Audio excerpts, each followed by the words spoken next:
सुप्रभात महजगेंद्राणा। स्थूल सूक्ष्म और कारण शरीर के निवारण।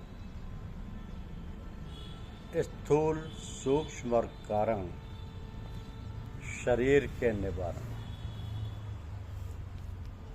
जीव को संसार चक्र में फंसाने वाले 5 क्लेश।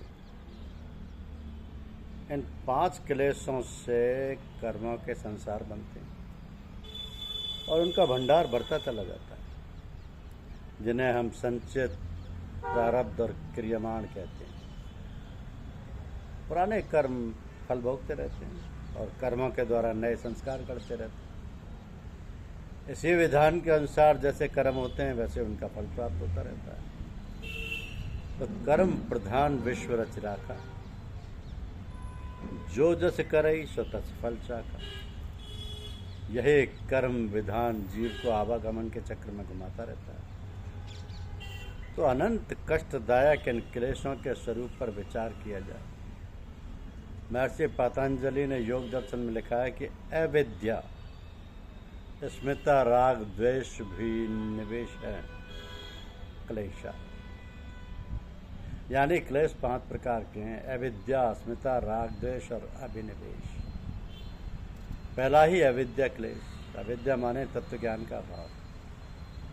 अविद्या क्लेश का स्वरूप बतलाते हुए महर्षि ने कहा कि अविद्या के प्रभाव से क्षण भंगुर पदार्थ, वस्तुएं आदि नित्य शाश्वत, अपवित्र पदार्थ, शरीर आदि पवित्र, दुख ही सुख स्वरूप, अनात्म जड़ पदार्थ है ही परम प्रिय आत्मीय लगने लगती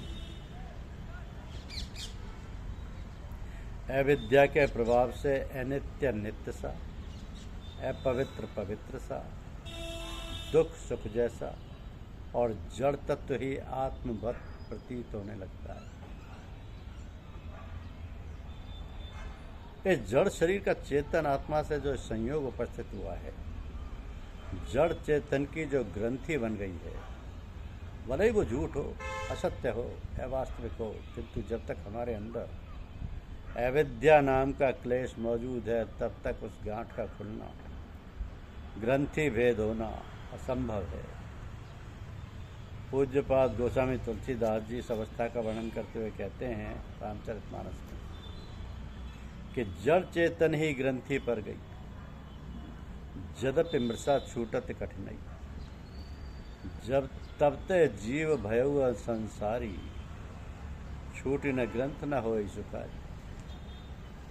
श्रुत पुराण बहु कहु पाई, छूट न अधिक अधिक रुझाई। तो ये कमाल है अविद्या क्लेश का, जिसने कि नित्य शुद्ध बुद्ध चैतन्य आत्मा को जड़ तत्व यानी शरीर से बांध दिया। ये बंधन ठीक उसी प्रकार का है जैसे कि बंदर को पकड़ने वाले लोग एक सकरे मुंह वाले घड़े में चने रख देते हैं। बंदर आकर घड़े में हाथ डालता है और चनों को मुट्ठी में भर लेता है। अब मुट्ठी बंध जाने के कारण हाथ घड़े के बाहर नहीं निकलता। बंदर समझता है कि किसी ने हमारा हाथ पकड़ लिया है। यदि हम मुट्ठी खोल दे तो हाथ बाहर आ जाए और फिर उससे भागने में कोई दिक्कत नहीं, किंतु वो चने के लोभ में मुट्ठी खोलता नहीं और मुट्ठी बंद होने से हाथ बाहर निकलता नहीं, फलस्वरूप वो पकड़ लिया जाता है। तो अविद्या के कारण हम भी बंदर की तरह बंधन में पड़ गए। अविद्या से अभिनिवेश तक 5 क्लेशों में एक सतत विकास क्रम दिखाई देता है। अविद्या इस विकास यात्रा का मूल आधार है। उसने चैतन्य सत्ता जीव को जड़ से बांध दिया, जकड़ दिया, ग्रंथि बंधन कर दिया। फिर कार्य प्रारंभ होता है अस्मिता क्लेश का। तब जीव अनुभव करता है कि वह जड़ शरीर ही मेरा स्वरूप है, यही मैं हूँ, देहाभिमान ही अस्मिता है। फिर देह से जुड़ी अन्य वस्तुएं भी इसके अंतर्गत आती जाती हैं। तो देह के बल से मैं बलशाली हूँ, देह के रूप में मैं रूपवान हूँ, देह के लंबे होने से मैं लंबा हूँ, देह के मोटे होने से मैं मोटा हूँ, आदि आदि। इस तरह अस्मिता यानी देहाभिमान का विस्तार होता जाता है, यानी देह के गुण, धर्म, चेतन, सत्ता अपने ऊपर आरोपित करती जाती है। फलस्वरूप अस्मिता क्लेश का साम्राज्य फैलता चला जाता है। जब देहाभिमान हो गया तो चीज देह को सुखदायक, आरामदायक लगी, उससे राग हो गया, लगाव हो गया, उस वस्तु से अनुरक्ति हो गई। यही है राग नाम का क्लेश। राग के विपरीत है द्वेष, द्वेष नामक क्लेश। जिस वस्तु या व्यक्ति से दुख मिला, कष्ट का अनुभव हुआ, उससे द्वेष हो गया, बेलगाव हो गया, विकर्षण हो गया। इसी दुख प्राप्ति की क्रिया के पीछे है द्वेष नाम का क्लेश। तो देहाभिमान अस्मिता है तो राग है, जब राग है तो द्वेष भी निश्चित होगा। देहाभिमान ना हो तो ना राग आएगा, ना ही द्वेष व्यापेगा। अब आता है पांचवा क्लेश, अभिनिवेश यानी मृत्यु का भय। तो ये मरण भय रूपी क्लेश हमारे अंतःकरण की गहराई में छिपा बैठा रहता है। ये सभी प्राणियों में अनादिकाल से स्वाभाविक रूप से चला आ रहा है। अतः कोई भी जीव ये नहीं चाहता कि मैं ना रहूं, सभी अपनी उपस्थिति चाहते हैं। एक छोटे से छोटा कीड़ा भी मृत्यु से डरकर अपनी रक्षा का उपाय करता है। ये मरण भय रूप क्लेश अज्ञानी जनों की तरह विद्वानों मुनियों में भी समान रूप से पाया जाता है। अभिनिवेश में दो बातें दिखती हैं, एक मृत्यु का डर, दूसरा अमरत्व की कामना।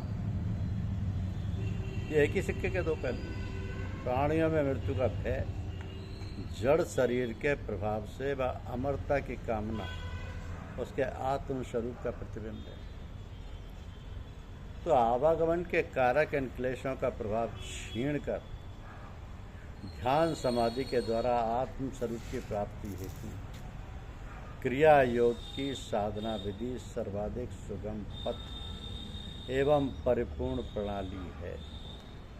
सूत्र के तप स्वाध्याय प्राणी धानानि क्रिया योग है। क्रिया योग में ये तीन बातें होती हैं, तप, स्वाध्याय और ईश्वर प्राणिधान। स्थूल शरीर के विकार मल से शरीर को निर्मल बनाने हेतु है तप। सूक्ष्म शरीर के विकार, विक्षेप, मनोविकार को हटाने हेतु स्वाध्याय और कारण शरीर के विकार, आवरण को निवारण हेतु है ईश्वर प्राणिधान। तो ये जो तीन शरीर हैं,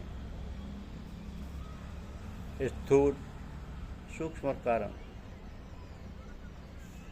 तब सूक्ष्म शरीर के विकार, विक्षेप, मनोविकार को हटाने हेतु,